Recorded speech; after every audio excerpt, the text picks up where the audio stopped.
Direto de Brasília, com Eliane Cantanhede.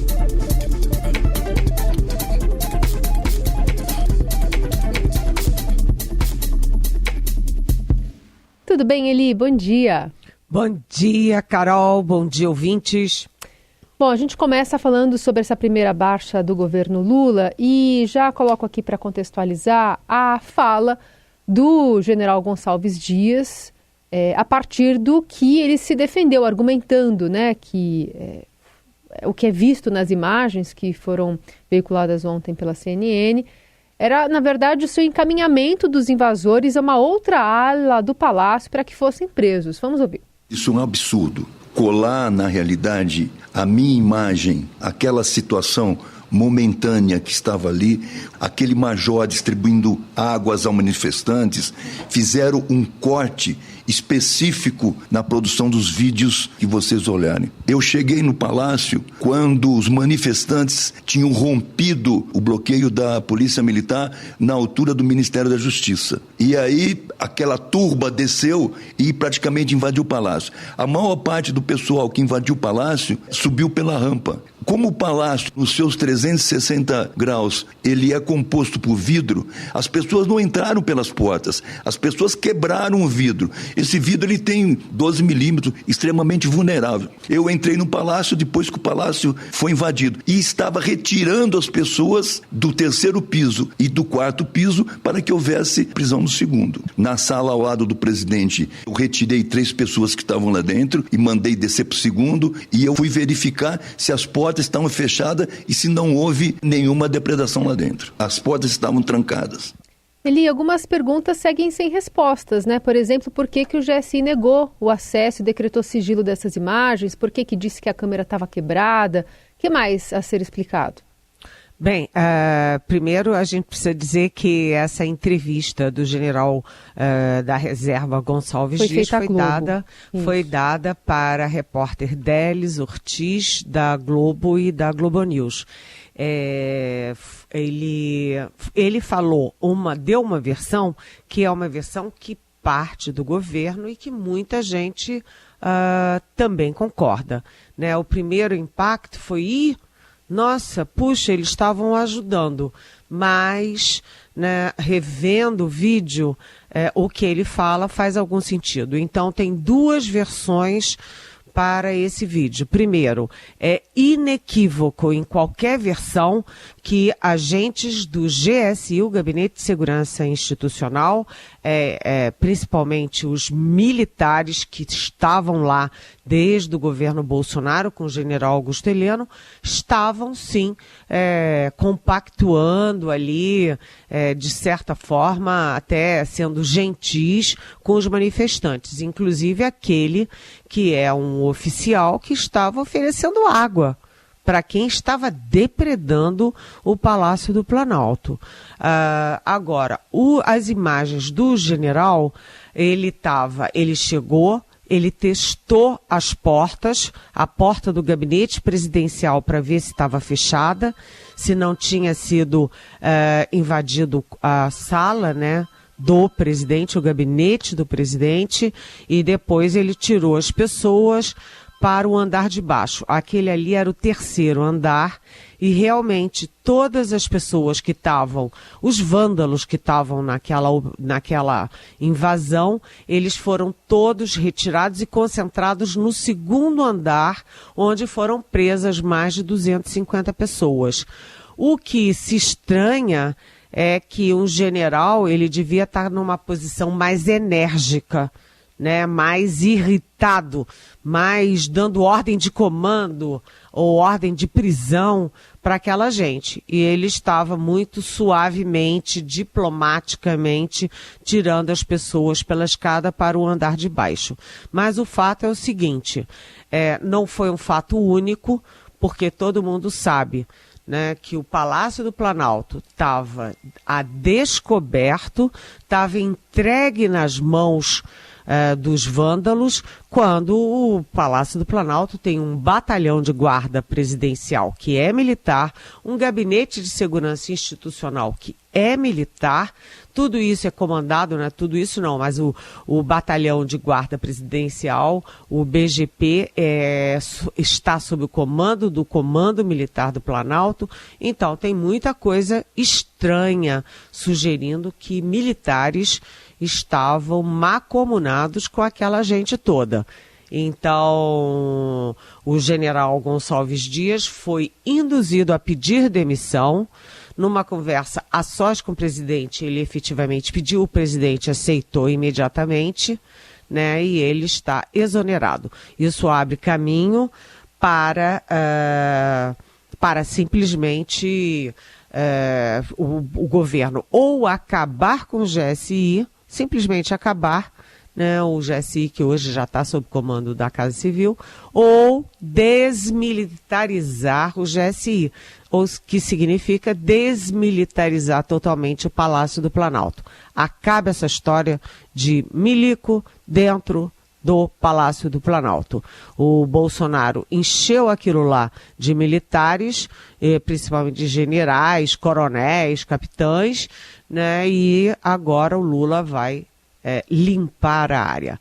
Mas o fato é que a primeira queda do governo Bolsonaro, a primeira baixa, é justamente de um general do Exército no dia do Exército.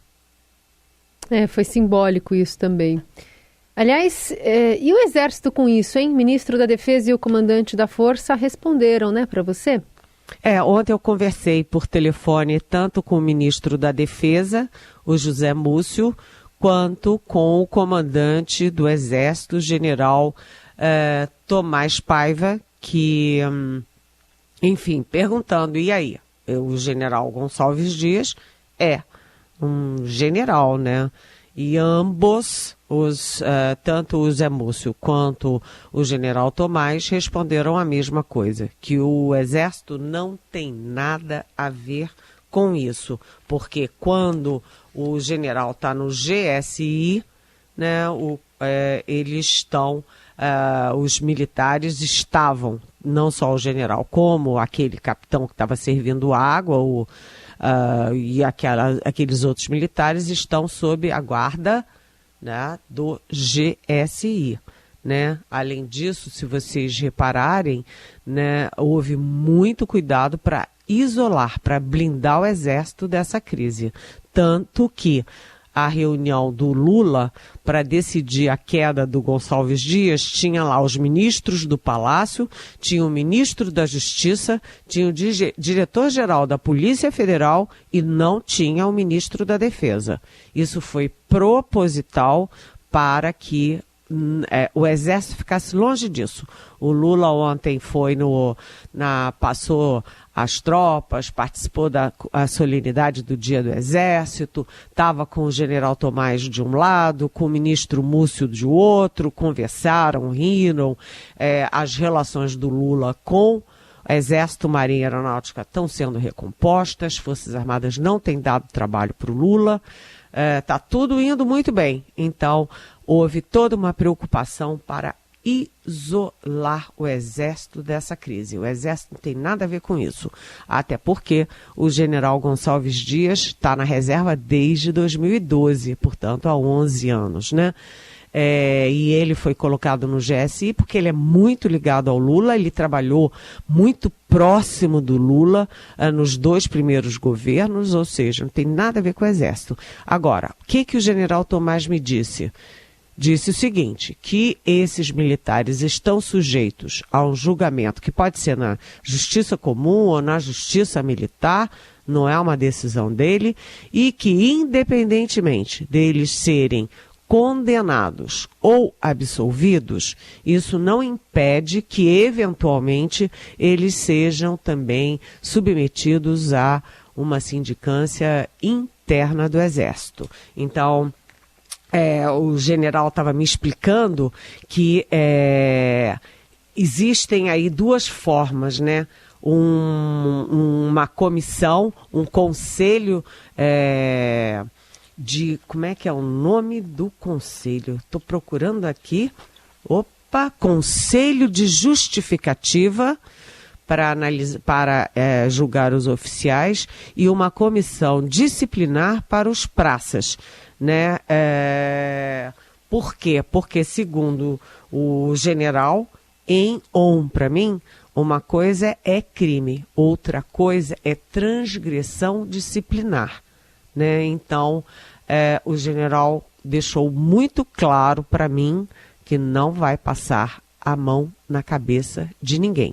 Aliás, ontem o Supremo já formou maioria para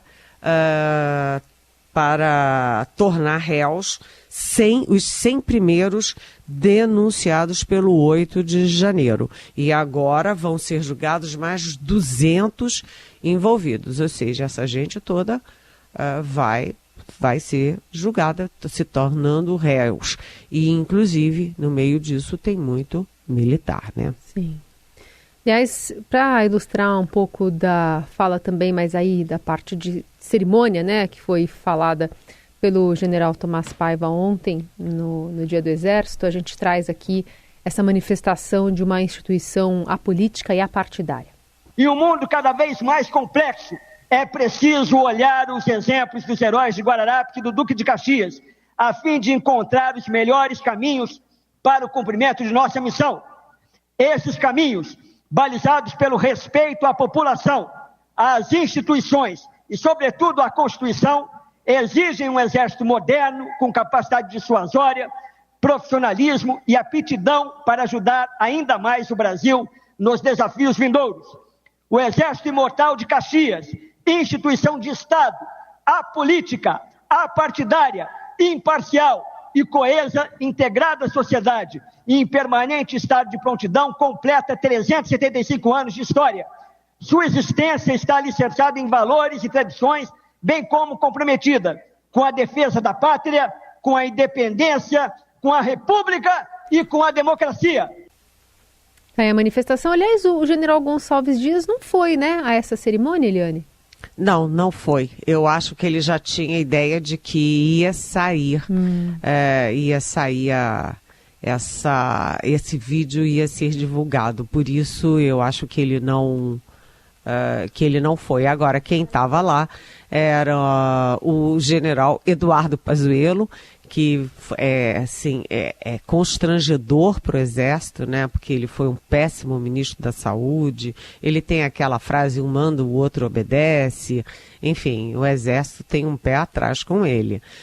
E o outro que estava lá foi o ex-comandante, o general Eduardo Vilas Boas, que esse sim é muito prestigiado no Exército, nas Forças Armadas em geral, mas ele tem ali um mal-estar com o Lula, porque ele postou às vésperas do julgamento do habeas corpus do Lula, que poderia ter livrado o Lula da prisão, ele postou uma espécie de... que foi interpretado, né, como coação ou pressão para o Supremo manter a prisão. Então, eles sentaram na primeira fila, o Lula de um lado, o general Vilas Boas do outro. E os dois não estiveram perto, não se cumprimentaram. Mas o Lula estava muito bem com o general Tomás e com o ministro Múcio. E depois o Lula, em outra solenidade, o Lula disse que pensou a noite inteira se ia ou não ia, porque ele se diz muito magoado, né, com o Exército. Se ia, se não ia, mas aí ele disse, graças a Deus eu fui. E ele está certo, ele tinha que ir, porque o Exército está sendo muito profissional e esse discurso do general Tomás repõe as coisas no lugar.